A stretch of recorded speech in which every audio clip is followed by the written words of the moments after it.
This is the future.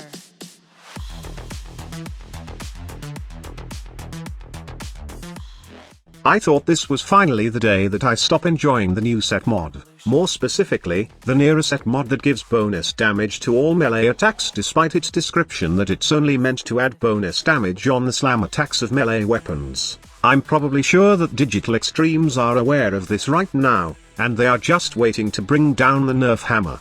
Classic Digital Extremes always let players enjoy a good bug and then nerf it in a couple of months. I'm just kidding. You all know that I just love to troll Digital Extremes sometimes and don't take it seriously.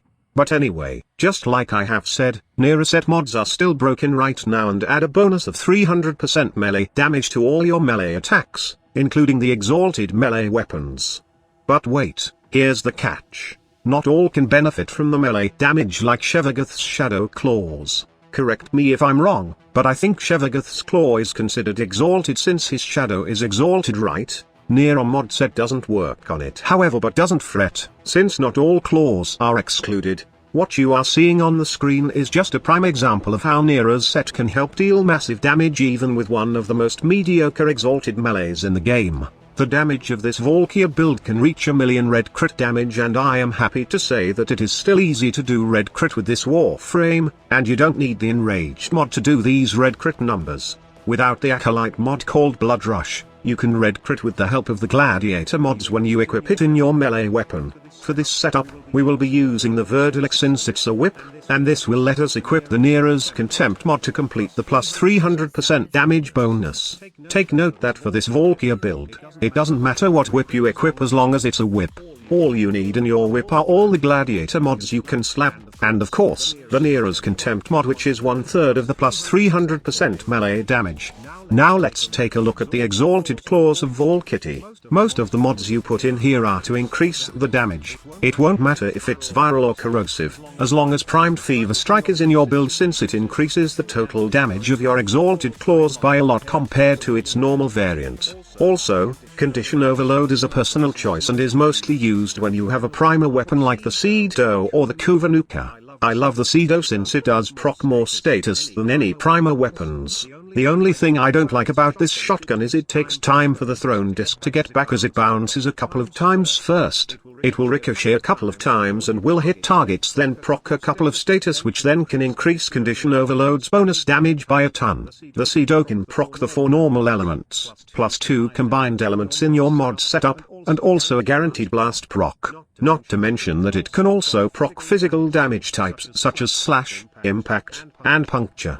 On average, one enemy can receive about 7 to 8 status procs from the Cedo projectile, which results in a 560% to 640% increase in damage to enemies. This is when you see Valkyr's Claw dealing hundreds of thousands of red crit damage in a single strike, and can go to 1,000,000 with a slide attack if enemies are with no armor. Hell, it can get into 100,000,000 if you use the heavy attack with full combo counter on and you have to proc a couple of status in the enemies using any Cedo. The rest of the mods are pretty self-explanatory, but Sacrificial Steel is somewhat a personal preference because you can do red crit at max combo count with the normal True Steel mod on, and with 3 Gladiator mod in your whip melee weapon. But the problem is, it's not constant. You will see a couple of orange crits, so if you prefer to do all red crits, then I suggest going with Sacrificial Steel if you have it. Drifting Contact is a personal preference, as I would like my combo duration to be longer. I even added both primary and secondary Dexterity Arcane to give me 15 seconds more combo duration, as it does proc when you kill an enemy with your exalted melee claws.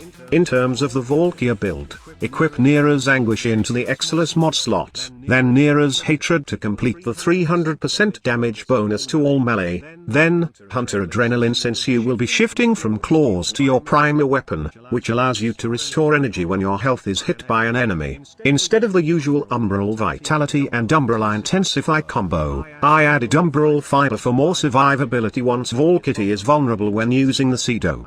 I really don't need too much power, as condition overload can give me more damage in my claws, and I have the 300% damage bonus from the Nearest mod set. Now, there is a current bug that when you have 12 times combo counter, then you deactivate your exalted weapon, the Gladiator mod set will bug out and you will not gain those red crit numbers anymore. Right now, the only way to fix it is with melee guidance or a mod. If you choose to equip this, then the minus combo duration won't be a problem, since I got drifting contact and then that dexterity arcane in my primary and secondary. If you wish for more attack speed, then you can replace Arcane Guardian with Arcane Strike. Anyway, 84.7% damage reduction from armor, plus adaptation, plus the bonus coming from Warcry is enough for Valkyr to survive and regain energy during the vulnerability period when she is using the pseudo to proc multiple status. So that's all you need to know about this immortal red crit Valkyr with over 100 million red crit damage. Now go try it for yourself before Digital Extremes nerf the Nearest mod set. Thank you so much for watching. Squad Leader signing off. This is the future.